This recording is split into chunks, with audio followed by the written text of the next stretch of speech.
عزیز باواران وارو باواران وارو عزیز باواران وارو ملك وشكد وجيان كي أبي داورو ملك وشكد وجيان كي أبي داورو نمام مكينو نمام مكينو تقول سورك يا عزيز من كرون ديبو تقول سورك يا عزيز من كرون ديبو نمام من ياو لا وكناوي نمام من ياو لا وكناوي دۆڵاو گوندێکی هەورامانی ژاوەرەوەیە و سەر بە پارێزگای سنەیە 40 کیلۆمەتر لەو شارەوە دوورە نزیکەی 450 خێزانی تێدا دەژین 300 لەو خێزانانە بەپێی وەرزەکان کۆچ دەکەن بە تایبەتی لە وەرزی زستاندا لە شاری سنە نیشتەجێ دەبن لە وەرزی بەهاردا دەگەڕێنەوە بۆ ئاوایی دۆڵاو ئەم گوندە 600 کانی تێدایە و 120یان لە 4 وەرزی ساڵدا ئاویان هەیە و ئەوانی تر لە وەرزە وشک و کەماوەکاندا وشک دەکەن بەشێک لە بۆچوونەکان ناوی دۆڵاو بۆ بوونی ئەو کانیانە دەجێڕنەوە مێژووی دۆڵاویش لە دوای قەڵەمڕەوی ئیسلام دەردەکەوێت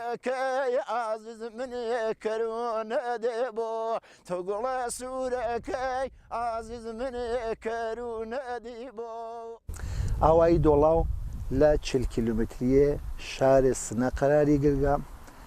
15 کیلومتریە جادەیە سنە کرماشان سەمتێ ڕاست بەرەو ژاوەڕۆی سنە ئاوایی دۆڵاو نزیک بە 450 خانەوارە ئەلئان لە دیان نیشتەجێمان 150 خانەوارە و 300 خانەواریشمان هانە شارە سنە بە سوورەتێ کۆچی تێن و ئەچنەوە یا مەهاجرن بۆ شارە سنە و بەرەو دۆڵاو ئاوایی دۆڵاو بەم خاترە وەچی تەسمیای ئاوایی دۆڵاو ئەمەسەکە دۆڵاو زیاتر لە 600 دانە کانیاوی هەست 120 دانە کانیاوێ جاری و هەمیشەگی هەست کە قەت ناون لە 4 فەسڵە 120 دانیان نزیک بە 500 دانە لە کانیەکان بە سوورەتی فەسڵی قەتەوەن و زوو تێنەوە 600 دانە کانی لە ئاوایی بوچک وەک دۆڵاوە باعث بووە کە ئەم ئاواییە وەکو دۆڵاو بناسێریێت ئاوایی دۆڵاو وەجی تەسمیەکە بووچوونێترکە بۆی هەسمان لە دۆڵێکە قەراری گرگە کە پڕیە لە ئاو ممکنە بەم خاترە بێ کە ینی دۆڵ لە دۆڵچەو تێت کە وەکو بیرێک ئاوێک بێت کە بیرە ئەو دۆڵچاچێتە ناو ئاوەکە و ئەم ئاوە تێر نەبە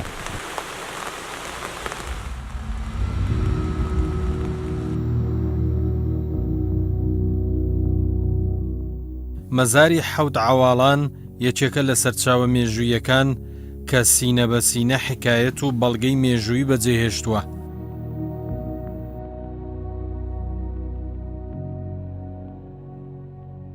تاریخی ئاوایی دۆڵاو هەڵەگەڕێتەوە بۆ تا 1050 ساڵ کە دۆڵاو موسڵمان بووە ئەویش لە بەحسێ ئەواڵانە هەست بەرەو خوارتری تر تاریخی معلوم نییە ئاوایی دۆڵاو هەروواکە سینە بە سینە وتیگیانە ئەسالەتەن خەڵکی ئاواییە دۆڵاوێ لای بیارەیە شەریف نزیک بە ئاوایی هانەگەرمەڵی ئێمڕۆژیە هەست گویا لێناوە ئاوایە خاپورەوێت و ئەوان کۆچەکەن بەرەو ئاوایی دۆڵاو تێن لە نزیکی دۆڵاوە جێگەیەکمانە زەلان بناو هانەگەرمەڵە لێنە ساکن ئەوەن ئەو کانیە لە هۆرامیە هانە بە معنیە کانیە سۆرانیە ئەو کانیە گەرمەوێ بە خۆشەویستی کە هانە گەرمەڵی منتەقەی خۆیانەوە ناو ئەو کانیە ئەنە هانە گەرمەڵە بعد دوای مدتی کە تێن ئەفرادگە لە یاغی تێن بۆ یان و فشاریان بۆ تێرن ئەچنە منتەقەیەک تر لە دۆڵاو کە ئەلعانی سەز بەناو دەڕێ غوڵام وێس لێنە ئاوایەکتر درۆستەکەن ئاوایی جەدید پاش ئاوایی دەڕێ غوڵام وێس کە مدت هال ئەن زیارەتگایشیانەس حتا لێنە ئەچن بازم کۆچەکەن بەرەو جێگەیەکتر بەناو دەورێشان لێنە ئاوایی دەورێشان بەناکەن گویا مەشهور ئەوێ بە شاری یەهودیگەل ئەو منتەقە دەورێشان ئەوان زیاتر لە مدەتها لێنا ئەوەن چون زیارە دگاکانی لەلاەن گۆیای ئەمەسە لە دەورێشانە وەختێک دۆڵاوی گەرەکیانە مسلمان بن سری گویە هەیەتێک حەفت نەفەرەی مسلمانی ئەو سەردەما نزیک بە 1050 ساڵ لەمەوە بەرتێناوایی دۆڵاو مسلمانکەن لێنە ئەن نەشۆنیانە و یا کوتەکاریانەکەن هەرچی فەسڵە زمسانەوێ ئەم ئاغەگە لە حەفت نەفەرەون ئەچن لە ئەواڵانی ئێمڕۆژیە یەخ ئەوەسن لێنا وە لە فەسڵ ئەواخرێ بەهار و ئەوای لێ تاوسانە وەختی ئەچن ئەگەڕنچی ئەم حەفت نەفەرە لێنا یەخیان بەسکە و کەم خەریکە بەرەوە یەخەکەیان و لێنا دەفنیانەکەن ئەلئانیش مەشهورن زیارەتەکەیانە هەر هەز مەشهورە بە ناو حەف ئەواڵانە ئێژێ ئەو نەکوتەکیان ئەیان شێتیانەکەن ئەواڵ لە هۆرامیە بە معنی شێتە لە سۆرانیە ئەواڵان جەمعە ینی شێتگەل ئەواڵگەل هەر بەم دەلیلە پیانەژن ئەواڵان لە هەموو گوندەکانی ئەوراماندا پیشەی دەستی بایەخی خۆی هەیە و چەندین وەستای کارامە بەرچاو دەکەون لە ئاوایی دۆڵاویشدا یەکێک لە پیشەگەرەکان بە دەرتاشیەوە سەرقاڵە ئەو لە باو و باپیرانیەوە کارەکەی بۆ بەجێماوە بەهۆی کارە ناوازەکانیەوە لە پشبڕچەیەکدا خەڵاتی باشترین وەستای وەرگرتووە و بە یەکێک لە باشترین وەستاکانی ئێران دادەنرێت لە ئێستاشدا یەکێک لە نەوەکانی لەسەر ڕێچکەی با و باپیرانی دەڕوات و بەکاری دارتاشیەوە سەرقاڵە دەرگا و پەنجەرە و بەشێک لە کەرستەکانی ناو ماڵ دروست دەکات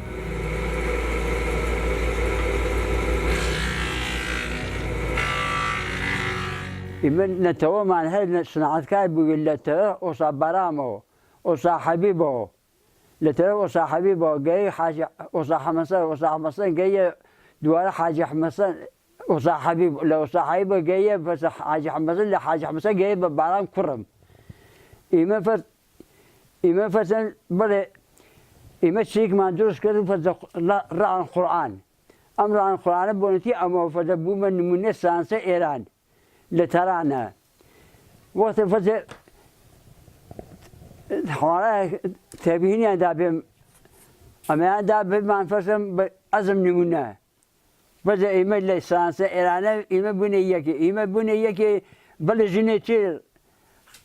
أوش بود نمونا لشل خالية أو جنيشة بود نمونا لخالية خيقام شغل بو أم شغل ما شو شغلك التمييز ونيجيا تركم نداقة إتن نداء بالنداء كراكم الحمد لله دخوش خاصة شو كم سوادياز كراكم لكم شو سوادياز أو لمو برجس ولا مني برجسوا إما بوجهاتي يتخوا بوجه إما أول داخل هني من بوي ساعات مان حتى إما باكم دروازة كدرس بوكنا بالصلاة بو حضر شيخال للصلاة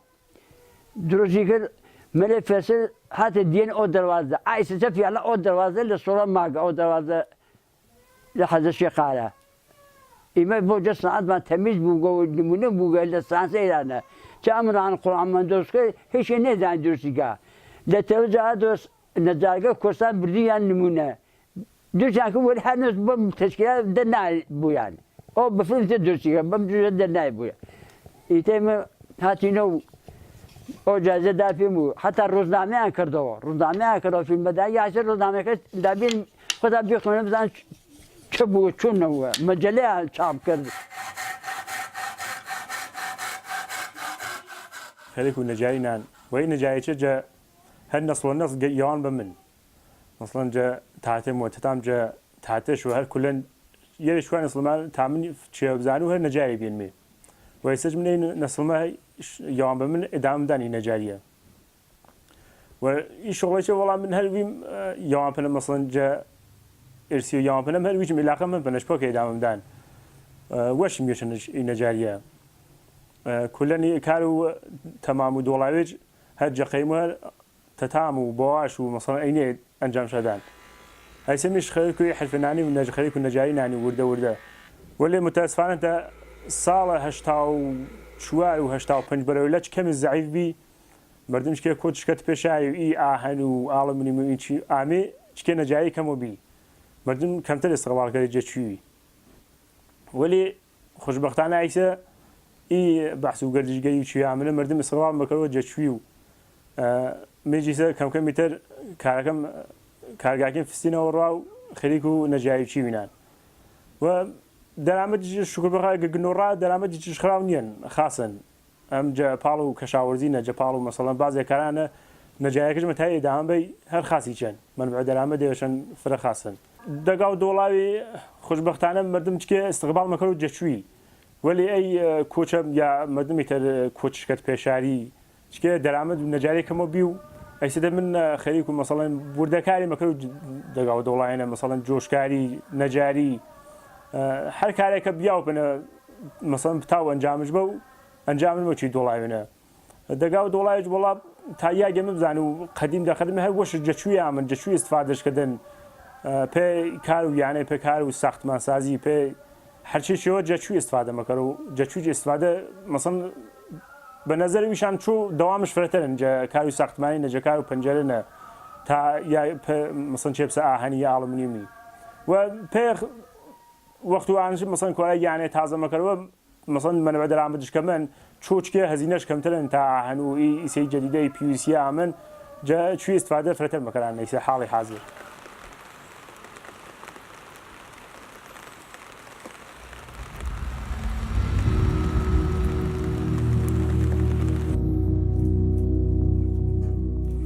داری ئەرخەوان دارێکی دێمە و لە شاخەکاندا دەڕوێت بەکارهێنانی بووە بە یەکێک لە پیشەکانی هەورامان و پشتا و پشت ماوەتەوە سەبەتە و نانەشان و بەرچینە گرنگترین بەرهەمە دروستکراوەکانی داری ئەرخەوانن چەندین وەستای کارامە لە گوندەکانی هەوراماندا بەم پیشەیەوە سەرقاڵن یەکێک لەو پیشەگەرانە لە ئاوایی دۆڵاودا بەم کارەوە خەریکە وەکو پیشەی دووەم تێیدا دەست بەکارە کاری سەرەکی کشت و کاڵ و باغداریە بەڵام لە وەرزی پاییزدا کاتێک ئیش و کاری ناوباخ کەم دەبێتەوە دەست بە چنینی دارەرخەوان دەکات چونکە لە وەرزی پاییزدا گەڵای ئەرخەوان دەوەرێت و کاتێکی گونجاوە بۆ بڕینی توولەکان بژێوی ژیانی لە وەرزی زستاندا لە ڕێی ئەم پیشەیەوە دابین دەکات بەعنوانە ئۆقاتە فەراغەت لە زمسانگەری جافرەترم کاراکەین چون کاسەبت بافی جۆرێگە ئەم توڵ ئەرخەوانگەلە کە وەختی ئەیتیرینە و ئەشی حتمما گەڵاکەی بۆ وەری لە پەیزە لە پەیزە وەختی گەڵاکەی وەری ئێمە ڕێن ئەیتیرینە و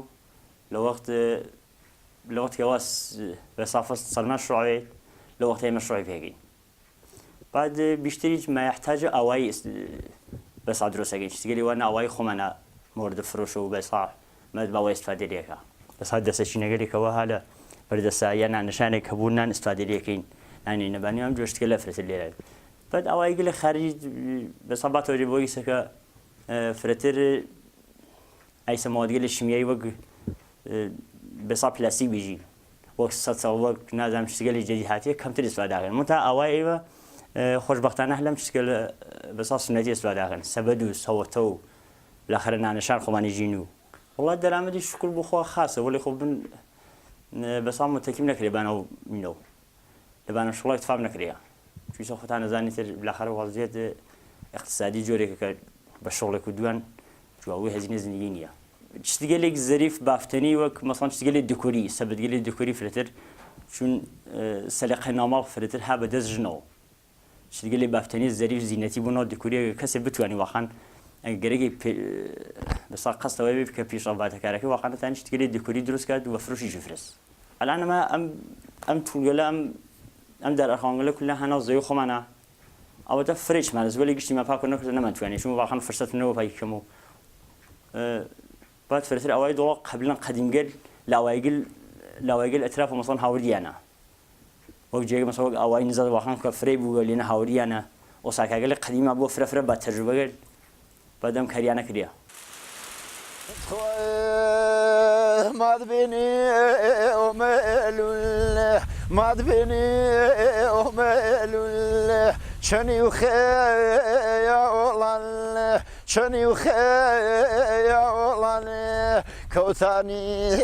يا دي ويرد صالان ري عزيز ويرد صالاني جوان يا كاملي والله جوان يا كاملي والله فيريا وماوي فيريا وماوي مازیم چون قمچی گوشان چمیاوه ری عزیز گوشان چمیه پاییز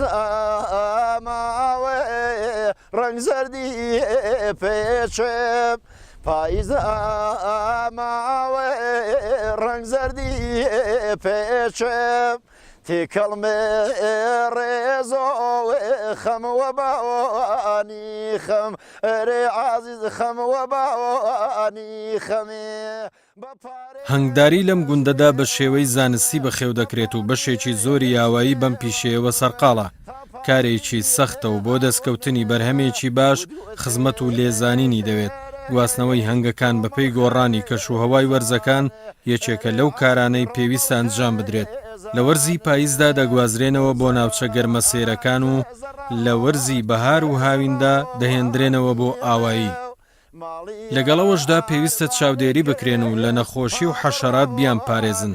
گوڵ و گوڵزاری ئاوایی سەرچاوی خۆراک و ئاواری هەنگەکانە. بۆن و تام و ڕەنگی هەنجینەکەی جیاوازە و ساڵانە بڕێکی باش هەنجینیان دەست دەکەوێت. ئێمە جە ساڵە هەفتەیە بە سوورەت و حرفەی خەریک و زەمبوردارینمێ یەک سێوم و مردموت دۆگا دۆڵاوێ ئەیسە خەریک و شغڵ و زەمبوردارین باڵغ بەریەری 4000 کنوێ مردموت دۆڵاوی هەنگێشان هەنێ. زەمبورداری شغڵێەوە فرەسەختان فەسڵین مەشوو هەنگەکان جابەجا کەری گڵنیشان جە بەهارەنە مەشوو تامین و غەزەشان کەری جە پاییزی چەنە بەریشان یاگی گەرمتەر بە نەمران هەنگوینی کافیشان پێبازیوە ناوەشی فریشە هەنێ حەساسن مەشوو ڕێزبین بی تەوەجو کەری کە هەنگەکی ناوەشی نەگێران ئیسە چاچی فەسڵە پاییزەنە ئێمە هەنگەکیمان دەڵمان کێشەری ملشانەرە بە خاترانێ سەردەوە نەمران هەنگوین و دەگا ئێمە بە خاترانێ گردجەنالی باخەکانە هەنگەکی جەگوڵ و گیوا و ئەچی کەشوکیوە ئستفادەمەکەران فرە فەرخەشەن چی یاگەگەلێتەر یانێ هەنگوینەیە کە جێدەگا دۆڵایەکەنە بەنامی شەکەری بیری و بە مردمی کەسێ شەگەر بۆ 100% 70% تەبیعین فرە فەرخەشەن چنی باقی هەنگوینەکان هەم ئەترش هەم تامرش هەم ڕەنگش هەم مەزەش ناوەشی فرەشە هەن مەشوو تەوەجو کەری هەنگوین و چۆ شاپی بازی و ئەگەر بیاوی شاپەنە تامین شاکەری هەنگێەوە ساڵێەوە شاید بەسیگیی بە نژاد و هەنگەکە کەفتە نەگەر هەنگ و کارنیکێ بۆ بیاویش بەنە تامینشکەری شاید 40 کیلوی 50 کیلو هەنگوینت باوپەنە دەیتر هەر کەسێ 50-60 کەنوی هەنگوینش بان و بیسە هەرەنگێ 50-60 کیلوی هەنگوینش بانپەنە ڕەحەت ساڵێ 15 میلیۆن تومانی 20 میلیۆن تومانی فرەتەری چەرماندا 40-50 میلیۆن تومانی دەرەمەد و هەنگانشن. ئێمە بەڵە نژاد و هەنگی ئێرانیمان بێ ئیسە پێمان پانێ بردینە کە نژادێک کارنیکە نژادێ فرە باشن بە کەمترین هەنگوین و زمسان سپەری مەکەرەوە واقعاً قانعن پاچەوە کە هەنش هەنگوینی فرەژمەوە بازدەهیش فرەن وەلێ کەمێ و هەزینەکەش ناسەرەوە ئەگەر تەعاوەنی زەمبورداران وامێەوە کۆمەکەیەمانکەرەوە کایسە هەر کەنوێش مەنیشۆ تقریبان بەهارە نزیکی 800-900 هزار تومانی ئەسەش فرە سەختن یانی ئەگەر 10 میلیۆن تومانی پوڵت بۆ فقط متای دەدانی شامسانی ئەگەر کەسێ بۆ حمایەتمانکەرەوە کۆمەکەوە وامێەوە بودجێوە فرە خاسن زەمبورداری شغڵێەوە باشن وەلی بە شەرتێوە کەسێەوە حمایەت کردی و بەتەنیایی نمەتاو بنیام فرە سەختش لۆ مگوزەری و نمەتاو کارەکان جا ماوە ڕنگ زەردی پێچم تێکەڵمێ ڕێزۆ خەمەوە باوانی خەم ئەرێ عازیز خەمەوە باوانی خەمێ بە پارێز لێوەم بە پارێز لێوەم تا پاڵی هاوەنە ودوتێ ژێرش ڕۆمەڵ خێزانێ ئەرێ عازیز ڕۆمەڵ خێزانێ بزران بزران بزرانی meu ماڵیار بارکرێت پابڕاوانیم ئەری عازیز پابڕاوان یەکێک لە گەنجەکانی ئاوایی لە دوای تەواوکردنی خوێندن بۆ دەستخستنی کارێک شوێنێکی گەشتیاری کردوتەوە چونکە دیمەنی گوندەکە زەرافەتێکی زۆری هەیە و جێی سەرنجی گەشتیارانە هەندێک کەرسەی فۆلکلۆری داناوە بۆ ئەوەی دڵی گەشتیارانی پێخۆش بکات.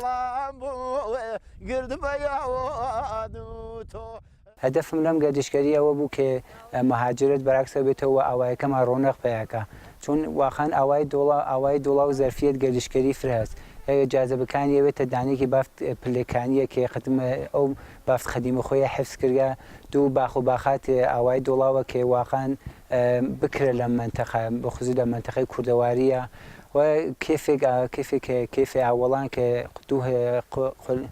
ارتفاعی 2950 مترە و تەکیە شێخادی کە هەلە خواراوایە و ئەویش کە نزیک 750 ساڵ قدمەتی هەست. من هدفم لە ئەم ئەقامەتکە فقط ئەوە نو کە مەسەڵەن ئەقامەتکای دانە مسافر بێت بووەمە هدفمەوە بوو کە لە چەند زمینە و فعالیت کەم بەخشی لە زمینە من فعالیت من گەرەکمە لە حەز گیان دارویە و کە واقعان زەرفیەتی هەز ئاوای دۆڵاو لە تەگە ساتی دانیشتە کوردستانی چە قسەم کردیاوانش هەمکاریەکەن لە هەتا ماوەن فەرمانداییشە من قسەم کرد 2 هەفتە پێش تەکیا جەلەسەم بوو قۆڵیاندا کە هەمکاریکەن چون واقعان زەرفیەتی هەست و بکرا منتەقە بوو لە حەزگیان داروی کە ئەوێتە چەند نەفرش تەقازای پیاکەن لە هەر لەم زەمینە و لە زمینەکەی تر و ئەوای دوڵا بوو لە زمینەی زەمبور ئەسەلەوە خاص ینی بیشتر خەڵک ئەوای دوڵا لە زمینەی زەمبور ئەسەل و فعالیتەکەن کە بێتەوێت ئەتانێت برندێک بێت بۆ ئەوای دوڵا و بەخشە تریکی هەست بەخشێ باخاتێکە گێڵاست ئێستا بیشتر کشتی ئەم ئاوایە کشت گێڵاسە واقعان لە فەسڵ خۆیان بێژم نزیک ڕۆژی 10 15 تۆن ئەتانێ لە ئاوای دۆڵاوە بۆ گێڵاس بۆ شارگەل ئەتانی و ئەمیچە ئەتانێت کە هەر برندێ معروفێت بۆ ئاوای دۆڵا لە زمینەیە قامەتکە بوونی میراثفەرهەنگی واقعان کۆمەکی کردی هەتا تەسهیلاتی کێدایە نزیک بە 100 میلیۆن هەتا بۆ 200 میلیۆن تەسهیلاتیدا و واقعان هەمکاری کردە میراثفەرهەنگی ینی هەمکاری مساعدەت فری کرد لەم زمینە و ئەیسا ئەقامەتکەکان دۆڵاو نزیکای ئەوێندە 5 دانای ینی هەر ڕۆژ بە ڕۆژفراوێتەوە نزیک بووە 5 دانەکە ئەوە جێگەی شانازی هەست کە خەریکە مردم ئاوای دۆڵاو بە و سەمت و سووە ئەچن.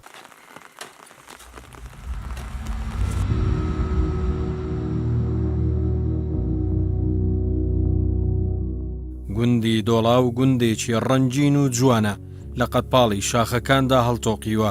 شێوەزاریان هەورامی ژاوەرەوەیە و جیاوازی لە قسەکردنیاندا بەدی دەکرێت.